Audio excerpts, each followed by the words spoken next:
Vamos a hablar de este tema con Antonio Quispe, médico epidemiólogo, quien está con nosotros justamente vía Zoom para hablar de esto y también del dengue. Atención, doctor Quispe, ¿cómo le va? Muy buenas noches. Buenas noches, Juliana. Gracias por la oportunidad de comunicar. A ver, yo no soy especialista en la materia, pero 108 casos reportados en esta última fecha. Tengo entendido que de inicio de año a mayo del 2023 es una cifra bastante alta y por lo tanto preocupante. Bueno, no solo preocupante, sino que recordamos que en el 2019 tuvimos un brote Guillain-Barré que casi colapsó el sistema de salud porque este tipo de enfermedades requiere un manejo especializado y en esa época teníamos camas UCI contaditas. Realmente puso en aprietos y en ese brote se registraron más de 680 casos. Con 680 casos casi colapsa el sistema de salud y justamente en respuesta a eso se comenzó a ampliar la oferta hospitalaria y luego vino la pandemia. Entonces, el recuerdo mal vivido que tenemos es de que con un incremento de casos de Guillain-Barré basta y sobra para poder colapsar todo el sistema de salud en Lima, en Piura y en otras regiones que sumando esas dos son las regiones más grandes de todo el Perú. Ahora mismo la gente Entonces, que nos está escuchando, doctor Quispe, debe estar preguntándose, a ver, ¿qué es esta enfermedad? ¿Es un síndrome? ¿Cómo me puedo contagiar? ¿Cómo me puedo curar? ¿Cuáles son los síntomas para reconocer y pedir ayuda? Porque dicen, a ver, ante las primeras características o síntomas que tú puedas presentar, acude inmediatamente a un centro de salud. Pero ¿cuáles son principalmente esas que de todas maneras están vinculadas a esta enfermedad?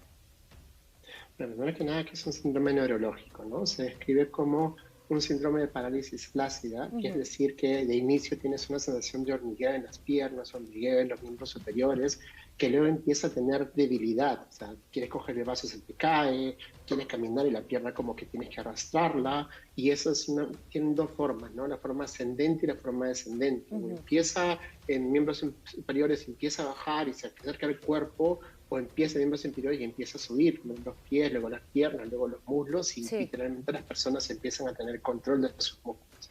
El riesgo y la forma severa de la enfermedad es cuando ya afecta los músculos de la respiración y causa parálisis y literalmente dejas de respirar y te mueres. De acuerdo. Entonces el problema del Guillain-Barré es que tiene una forma severa que requiere manejo especializado y justo por eso es que el riesgo de que colapse el sistema por falta de camas Pero es UCI, una por falta de enfermedad atención crónica, ¿no? especializada.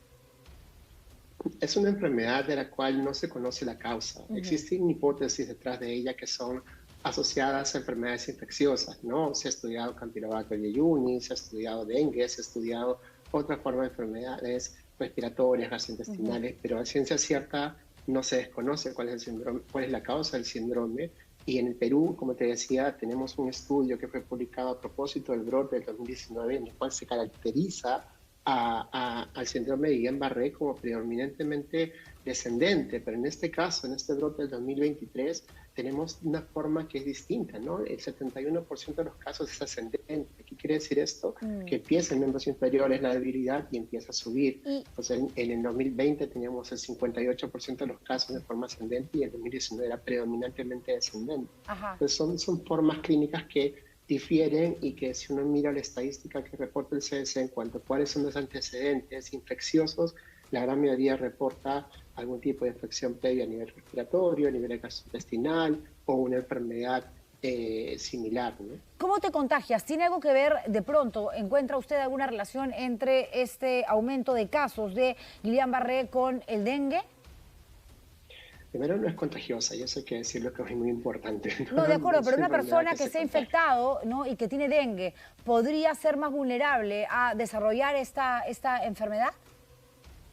La hipótesis está, ¿no? Sería importantísimo que se haga el estudio del caso a propósito del caso peruano, sabiendo el antecedente de haber tenido una cantidad importante de casos de dengue, Ajá. o también el COVID-19, o también enfermedades diarreicas y respiratorias. Pero, como te decía al inicio, la gran frustración de enfrentar un síndrome como este es que se desconoce la causa. Y si desconoces la Así causa, es. no puedes tomar medidas preventivas específicas para poder prevenir.